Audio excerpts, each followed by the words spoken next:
Look, I had a good guy around me that I knew all my life, and he was involved he got involved in a case with the boss's son. It was a drug case. And so he came to me, and he said, Mike, they're going to kill me over this. I said, they ain't going to kill you. They're not going to. He said, no, you're going to make me take the weight because the boss's son is not going to go down for this. I said, Tony, don't worry about it. I'm going to straighten it out. Before I could straighten it out, he ended up killing himself. That's how scared he was. That he was going to get killed. He blew his brains out in a phone booth. Wow. I was like stunned.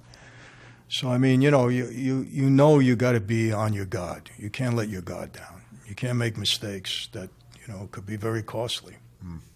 I'll tell you something that'll shock you. It should.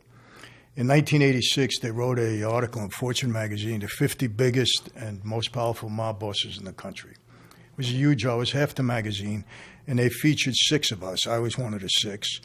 They had a chart with the 50 of us on there according to rank and wealth and power and all that. Now, I was number 18. I was the youngest guy on the list. Gotti at that time was number 13. He hadn't been made boss yet. And don't ask me how they make a list like that. I mean, they didn't ask for our tax returns, right? It was stupid. It was all nonsense, but it sold a lot of magazines.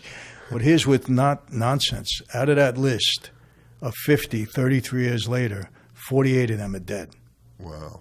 One of them right now is doing life in prison, and I'm the only one that's walking the streets. Whoa. So that's the kind of life that is. Right.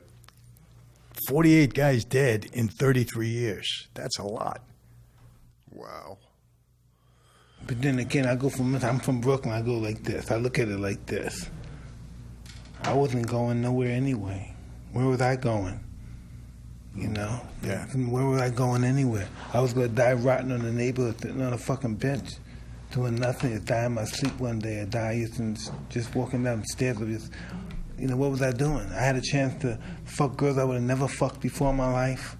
Live in houses I would have never lived in my house, drive cars I never would have drove in my house, be respected by people who would never respect me if I wasn't in this business. That's worth my life. I give me, Mike Tyson, that's worth my life. That's the truth. I always say, if you're a part of that life and you die of old age and you die free, you've really accomplished something. It's a tough life. Yeah. And Mike, you're a survivor. Come on. No doubt about that. You get through all of that stuff. I don't knock those